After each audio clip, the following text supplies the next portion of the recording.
একটা সময় ছিল যখন বাড়ির আঙিনা থেকে শুরু করে আশপাশের বন জঙ্গল থেকে শুরু করে সব জায়গায় পাখির কিচির মিচিরে মেতে থাকতো পরিবেশ, কিন্তু এখন আর সেটি নেই। মাত্র গত কয়েক বছরের ব্যবধানে প্রকৃতি থেকে পাখিরা কেন যেন হারিয়ে যাচ্ছে। অতিরিক্ত নগরায়ন, টাওয়ার, লাইটিং থেকে শুরু করে নানা কারণে পাখিদের এখন আর খুব একটা দেখা যায় না। এমন সংকট সময়েও কক্সবাজার শহরের খুব কাছের একটি জায়গায় পাখিদের একটি গ্রাম রয়েছে, যেখানে দোয়েল, ময়না, ঘুঘু থেকে শুরু করে শত রকমের পাখিরা রয়েছে এবং তাদের বসত বাড়িও রয়েছে।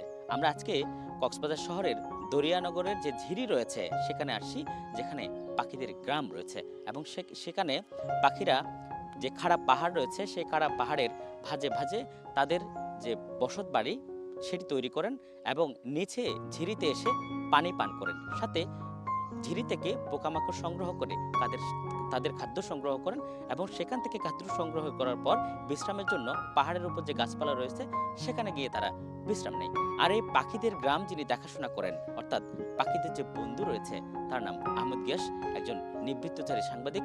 পরিবেশ ও প্রকৃতি, প্রাণ প্রকৃতি নিয়ে দীর্ঘদিন ধরে তিনি সাংবাদিকতা করছেন।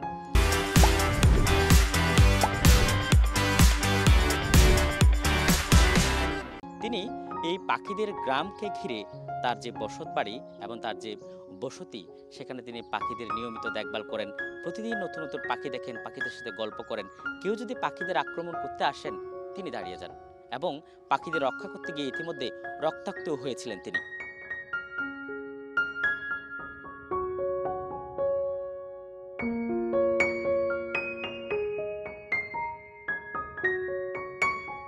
প্রায় ১০ বছর আগে যখন আমি এখানে লক্ষ্য করলাম কয়েক জাতের পাখি এখানে বাসা বাঁধে, এবং শত শত বাচ্চা দিয়ে, এটা একটা সিজনে, এটা কয়েক মাসের জন্য আসে, ১-২ মাসের জন্য, এরপরে চলে যায়।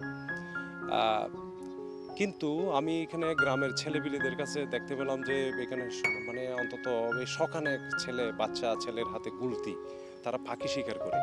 যে কারণে এখানে পাখিরা প্রায় সময় মানে ঝুঁকির মুখে থাকতো, আক্রান্ত হতো, বা এখানে নির্দিষ্ট জায়গায় তারা ইয়েভাবে নিশ্চিন্তভাবে কোনো বংশবৃদ্ধি করতে পারতো না, প্রজনন করতে পারতো না এবং থাকতে পারতো না। যে কারণে পাখি অনেক কম ছিল। কিন্তু আমরা এই যে শিশুদের বোঝাতে রাখলাম, বার্ড ক্লাব গঠন করলাম শিশুদের বোঝানোর জন্য। এরপরে এখন এই গ্রামে এই যে একটা গুলতিও কারো হাতে পাওয়া যাবে না শিশুদের। এখন শিশুরাই নিজেরাই, কেউ যদি পাখি শিকার করে বাইরের থেকে লোক এসে, বাইরের গ্রাম থেকে, আমাদের শিশুরাই তাদেরকে প্রটেক্ট করে। এই পাখি থাকার কারণে আমাদের এই যে ফসল ভালো হচ্ছে, গাছে ফলমূল ভালো হচ্ছে। আমরা এই যে পাখি কীটপতঙ্গ খেয়ে, অনেক ধরনের খারাপ পোকামাকড় খেয়ে যেমন আমাদের ফসলকে রক্ষা করছে, খাদ্য নিরাপত্তা রক্ষা করছে, পাশাপাশি আমাদের যে এই যে ক্ষতিকর পোকামাকড় যেগুলো আমরা শারীরিকভাবে আক্রমণ করতো আমাদেরকে, যে কারণে আমরা রোগাক্রান্ত হতে পারতাম, সেই ধরনের অনেক ক্ষতিকর রোগ জীবাণু যেগুলো কীটপতঙ্গ থেকে পাখিরা আমাদের রক্ষা করছে। ইকোসিস্টেমসে এই যে পাখির যে ভূমিকাটা, এটা একটা অনন্য ভূমিকা। সে সাথে আমাদের যে একটা মানসিক প্রশান্তি, পাখির ডাকগুলি, বেশিরভাগ পাখির ডাকে মানসিক প্রশান্তিদায়ক।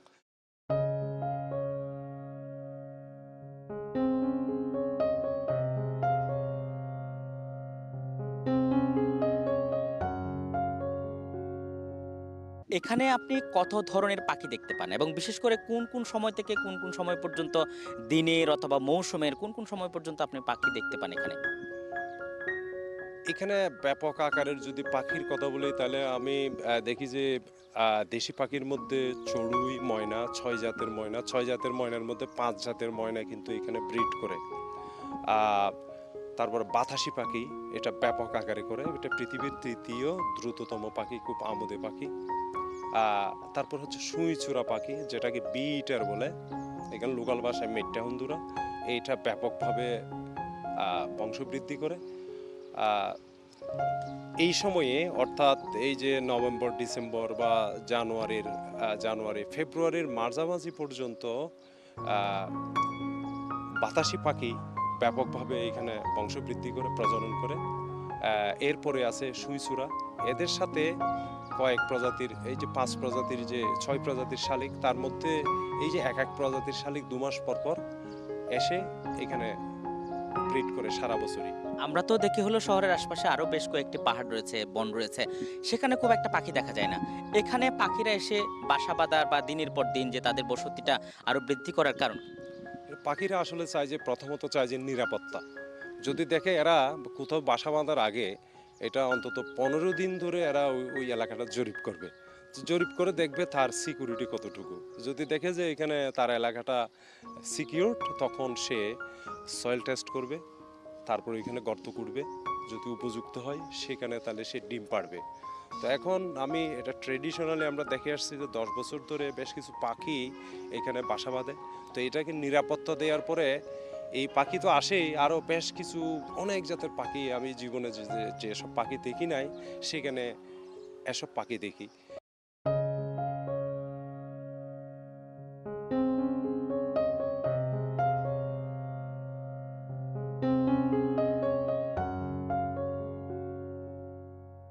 আমরা আসলে এতক্ষণ ধরে কথা বলছিলাম, জানবার চেষ্টা করছিলাম কক্সবাজার শহরের খুব কাছেই দরিয়ানগর বড়ছড়ায় যে পাখিদের অভয়ারণ্য বলা চলে এবং পাখিদের যে গ্রাম রয়েছে সেই গ্রামের পাখিদের বন্ধুর সাথে, এবং তার সঙ্গে কথা বলে জানার চেষ্টা করেছিলাম যে দিনের পর দিন পাখিরা এখানে কিভাবে বিভিন্ন জায়গা থেকে এসে বাসা তৈরি করেন এবং কিভাবে বংশবৃদ্ধি করেন, এবং এই পাখিদের রক্ষা করতে গিয়ে তিনি বারবার আক্রান্তের শিকার হয়েছেন। তার এখন সর্বশেষ দাবি যে এটিকে যেন সরকার সরকারিভাবে পাখিদের অভয়ারণ্য ঘোষণা করে এটিকে সংরক্ষণ করে।